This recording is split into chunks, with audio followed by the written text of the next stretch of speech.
Minister agree that the secret to reform the system in this country is a fair dispersal of refugees and asylum seekers? And would she look at the situation where my city is happy, with some strains, to take hundreds of asylum seekers every year? There has never been any asylum seekers welcomed in the constituency of the present Prime Minister, the past Prime Minister, or the past Chancellor of the Exchequer.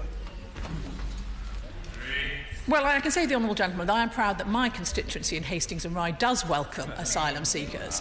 He is, of course, right that we want to have more constituencies welcoming asylum seekers.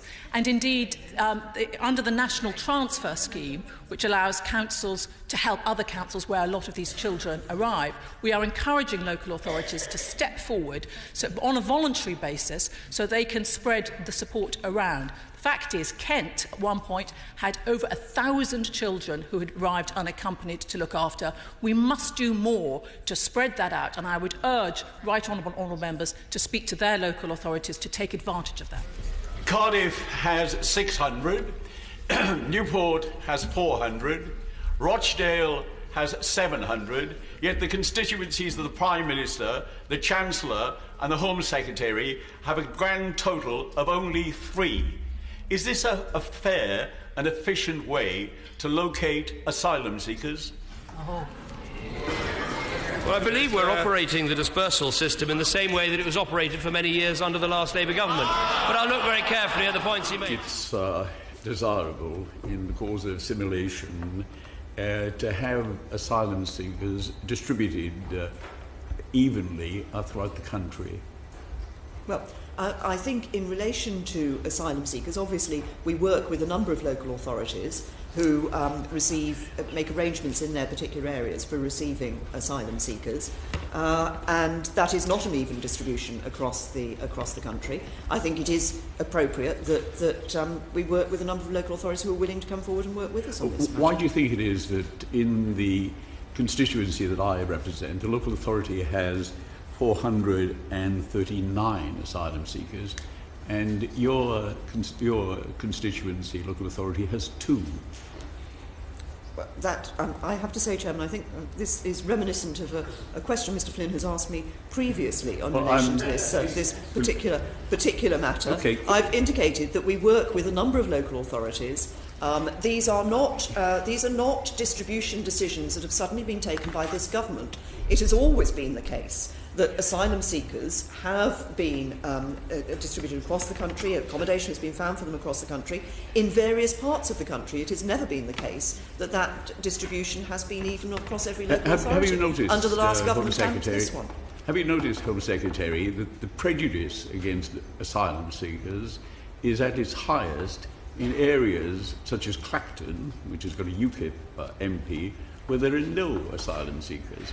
And wouldn't it be beneficial, do you think, for all concerned if there was an attempt to spread them evenly? Because Cardiff has more asylum seekers, 900, than the whole of southeast England outside of London. And do you think it should be your objective to spread asylum seekers, for all kinds of reasons, more evenly than the grotesquely uneven pattern at the moment? Well, what I think is important in relation to the attitudes that you're talking about that people may have in relation to asylum seekers is that people understand that the government has proper processes in place to ensure that people are able to claim asylum here in the UK, that their claims are considered properly, that those whose claims are refused... Could I interrupt you, because I don't see any connection whatsoever between the question I asked and the answer you've given.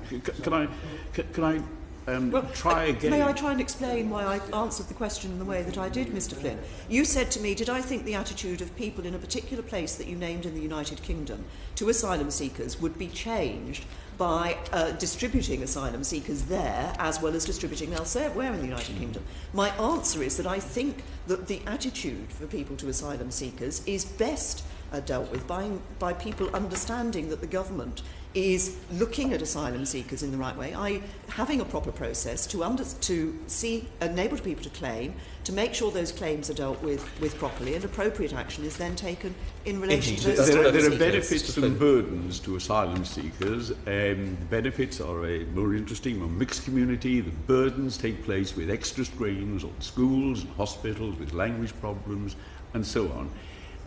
Don't you think that it would be beneficial if those who argue against immigration and those who claim that Britain is full, if it was pointed out to them that certain parts of the country have a very large number of asylum seekers, but areas such as your constituency, the Prime Minister's constituency, the Chancellor of the Exchequer's constituency, have a grand total of 3. And that what the position is, that Britain isn't full of asylum seekers, but there are huge areas where there are virtually none.